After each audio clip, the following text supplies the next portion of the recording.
बड़ी खबर आप तक पहुंचा दें। इजरायल ने सुबह सुबह ईरान के सैन्य ठिकानों पर बड़ा हमला कर दिया है। हालांकि ये साफ नहीं हो पाया है कि इजरायल के निशाने पर ईरान सैन्य ठिकाने की कौन सी जगह थी। और आपको बताएं कि कमांडर हुसैन अली हाजिमा की मौत की पुष्टि हो चुकी है। इजरायल के हमले में मारा गया है हुसैन अली हाजिमा। 29 दिन में हिजबुल्लाह के कई कमांडर ढेर हो गए हैं, कई नेता मारे गए हैं। और अब यहां पर बड़ी जानकारी आप तक पहुंचा दें। हिजबुल्लाह ने अपने एक और कमांडर के मारे जाने की पुष्टि कर दी है। हिजबुल्लाह के दावों के मुताबिक इजरायल के हमले में उसके कमांडर हुसैन अली हाजिमा की मौत उसी दिन हुई थी जिस दिन हाशिम सैफुद्दीन मारा गया था। पिछले 29 दिनों में इजरायल के हमले में हिजबुल्लाह के कई कमांडर, बड़े नेता मारे जा चुके हैं। बड़ी जानकारी आप तक पहुंचा रहे हैं। यहां पर कमांडर हुसैन अली हाजिमा की मौत की पुष्टि हुई है। हिजबुल्लाह कमांडर की मौत हो चुकी है। और एक और बड़ी जानकारी आप तक पहुंचा दे, ईरान के सैन्य ठिकानों पर यहां पर हमला किया है इजरायली डिफेंस फोर्सेस ने। ये बहुत बड़ा हमला है। इजरायल ने सुबह सुबह ईरान के सैन्य ठिकानों पर बड़ा हमला कर दिया है। हालांकि ये साफ नहीं हो पाया कि इजरायल के निशाने पर ईरान सैन्य ठिकाने की कौन सी जगह थी। हमले से हुए नुकसान के बारे में भी कोई जानकारी सामने नहीं आई है। वहीं इजरायली सेना ने हमले को ईरान में सैन्य ठिकानों पर सटीक हमला बताया है। उधर ईरान की मीडिया ने राजधानी तेहरान के आसपास विस्फोटों की आवाज की जानकारी दी है। तो ये इजरायली डिफेंस फोर्सेस ने ईरान पर हमले की पुष्टि तो कर दी है, लेकिन यहाँ पर ईरान को कितना नुकसान पहुंचा है, किन किन जगह पर ये धमाके हुए हैं, क्या ईरान ने इन धमाकों को नाकाम किया है, इन हमलों को नाकाम किया है, ये देखना होगा। लेकिन जो ईरानी मीडिया में खबरें सामने आ रही है उसमें ये बताया जा रहा है कि धमाकों की आवाज राजधानी तेहरान समेत कई इलाकों में सुनी गई है। यहाँ पर इजरायली डिफेंस फोर्सेस की तरफ से कहा गया है कि ईरान के सैन्य ठिकानों पर हमला किया गया है। यानी कि जिस बात की आशंका थी वो आज सुबह इजरायल ने करके दिखाया है, क्योंकि इजरायल ने रणनीति बनाई हुई थी और इजरायल ने कहा था कि हम अपने अस्तित्व की लड़ाई लड़ रहे हैं, हम ईरान से बदला लेंगे, लेकिन तारीख और समय हम चुनेंगे। अब देखना यह होगा कि जो आज हमला ईरान के सैन्य ठिकानों पर इजरायल ने किया है उससे कितना नुकसान पहुंचा है और यहाँ पर क्या इन हमलों को नाकाम किया गया है ईरान द्वारा, ये देखना होगा। तस्वीरें भी सामने आएंगी, क्योंकि हमने देखा कि जब भी इस तरह के हमले होते हैं तो सबूत के तौर पर यहाँ पर वीडियो भी जारी किए जाते हैं, लेकिन अभी तक वीडियो सामने नहीं आया है। पर ये सुबह सुबह हमला होता है जिसमें भगदड़ जरूर ईरान की राजधानी तेहरान में मच जाती है। जिस तरीके से यहाँ पर इजरायल हमास का युद्ध चल रहा था और उसके बाद ईरान ने यहाँ पर इजरायल पर हमला किया था। ईरान हमास के साथ है, इजरायल का विरोधी है, दुश्मन है, देश है। और कुछ समय पहले ईरान ने इजरायल पर हमला किया था जिसकी निंदा यहाँ पर की थी। नेतन्याहू ने कहा था कि हम बदला लेंगे, लेकिन यहाँ पर ईरान ने कहा था कि हम भी तैयार है और हमने सिर्फ बदला लिया था इजरायल से, लेकिन अगर इजरायल हम पर वार करेगा तो फिर हम पलटवार करने में देर नहीं लगाएंगे। लेकिन बड़ी जानकारी हम आप तक पहुँचा रहे हैं। यहाँ पर ईरान की राजधानी तेहरान में धमाकों की आवाज सुनाई गई है। ईरान के पलटवार के लिए सेना तैयार है, ये इजरायली डिफेंस फोर्सेस ने बहुत बड़ा दावा किया है। हालांकि अभी जानकारी ये भी मिल रही है कि तेहरान में हालात सामान्य हैं, पर इजरायल को मालूम है कि यहाँ पर इस हमले का अंजाम क्या होगा। ईरान पलटवार जरूर करेगा।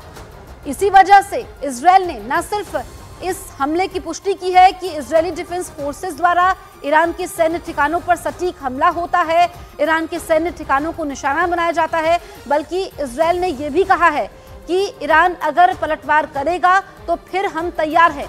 आपको बताएं कि इजरायल भले ही छोटा देश है, लेकिन उसकी सैन्य क्षमता का लोहा पूरी दुनिया मानती है।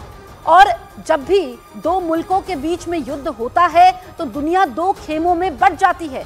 और जिस तरीके से बड़े बड़े मुल्कों के राष्ट्राध्यक्षों के बयान सामने आते हैं कि इसमें थर्ड वर्ल्ड वॉर की आशंका भी बनी हुई है, यानी कि तीसरा विश्व युद्ध, अगर ऐसे ही युद्ध होते रहेंगे तो फिर वो दिन दूर नहीं जब तीसरा विश्व युद्ध होगा। लेकिन यहाँ पर इजरायल ने ईरान पर हमला कर दिया है। अब आप ये समझिए कि इजरायल अकेला नहीं है, उसके साथ भी ताकतवर मुल्कों की फौज है और इसमें सबसे अहम हो जाता है अमेरिका, जो कि इजरायल के साथ कंधे से कंधा मिलाकर खड़ा हुआ है। इसी वजह से इजरायल ने ईरान पर हमले को अंजाम भी दिया है और ये बड़ा हमला है। यहाँ पर इजराइल की तरफ से यह कहा गया है कि सटीक हमला हुआ है, लेकिन कुछ देर इंतजार करना होगा जब तस्वीर साफ होगी कि यहाँ पर ईरान को कितना नुकसान पहुंचा है।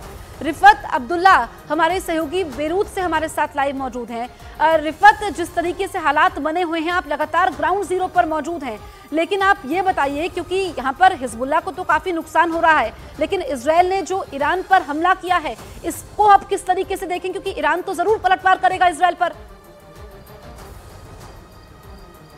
देखिए, लगातार इसी तरीके की अटकलें लगाई जा रही थी कि शायद इसराइल जो है ईरान पे हमला करेगा। आपको मालूम है कि ईरान की तरफ से लगभग 180 मिसाइल पिछले महीने जो है और रॉकेट्स जो है इसराइल पे लगाए गए थे, लेकिन अब पलटवार की बारी थी और ऐसा ही लग रहा है कि पलटवार हुआ है, क्योंकि आईडीएफ की तरफ से ये कहा गया है कि right now the Israel defence forces is conducting precise strikes on military targets in Iran, यानी मिलिट्री टारगेट्स जो है ना, जो इंस्टॉलेशंस हैं, तो वहाँ पे अटैक किया गया है और अभी यूएस भी इस सिचुएशन को मॉनिटर कर रहा है। लेकिन दूसरी तरफ से एक एजेंसी ईरान की ये कह रही है कि the situation in capital Tehran is normal, क्योंकि इसराइल ने पहले ही कहा है कि ये मिलिट्री इंस्टॉलेशंस पे अटैक है और बाकी जगहों पे उन्होंने अटैक नहीं किया है, लेकिन उसका ईरान की तरफ से क्या रिस्पॉन्स होगा ये देखने वाली बात होगी। हालांकि एक तरफ से पहले ही इसराइल एंगेज्ड है, लेबनान में लगातार अटैक्स हो रहे हैं, लेबनान में भी लेबनान की तरफ से जो है हिजबुल्लाह लगातार अटैक कर रहा है इसराइल पर, और दूसरी तरफ से गाज़ा में भी जो है इसराइल लगातार अटैक्स कर रहा है। हमास के पास उनके काफ़ी सारे होस्टेज हैं। एक तरफ से यहाँ पर दोनों जगहों पे एस्केलेशन थी और दूसरी तरफ से अब ये कहा जा सकता है कि इसराइल ने अब पंगा ले लिया है सीधे ईरान के साथ। तो ईरान जानकारी यहाँ पर दे रहे हैं, लेकिन कितना नुकसान यहाँ पर ईरान को हुआ है ये अभी तक स्पष्ट नहीं हो पाया है। किन किन सैन्य ठिकानों पर हमला किया गया है? जो आशंका थी कि बड़ा हमला इजराइल करेगा, क्या ईरान ने हमले को नाकाम किया है? इस बारे में कोई डिटेल्स? देखिए, ये कह पाना मुश्किल है, क्योंकि जिस तरीके की पिक्चर्स आ रही हैं तो एक्सप्लोजन्स बड़े बड़े हुए हैं, 5 बड़े धमाके हुए हैं ईरान में, जिस तरीके से ये रिपोर्ट्स आ रही हैं या पिक्चर्स मिल रही हैं। लेकिन उसमें ख़ास बात यह है कि ये जो वहाँ पर एयरपोर्ट वगैरह है वो नॉर्मली चल रहे हैं, लेकिन तनाव ज़रूर होगा। क्या इसराइल और अटैक्स करेगा? क्या ईरान की तरफ से क्विक रिस्पॉन्स होगा? हो सकता है कि ईरान भी वेट कर रहा होता कि इसराइल की तरफ से हमला किया जाएगा तो वो पलटवार करेंगे, क्योंकि हिजबुल्लाह पहले ही इसराइल के ख़िलाफ़ लगातार जो है बमबारी कर रहा है नॉर्थ इसराइल में साउथ लेबनान से, लेकिन लगातार एयर स्ट्राइक्स हो रही हैं लेबनान में भी। हालांकि इसराइल की तरफ से ये खबर आ रही थी कि लेबनान में सीज़ फायर किया जा सकता है या गाज़ा में सीज़ फायर किया जा सकता है। तो क्या अब उनका टारगेट ईरान है? क्या ईरान पे अब बड़े हमले होंगे?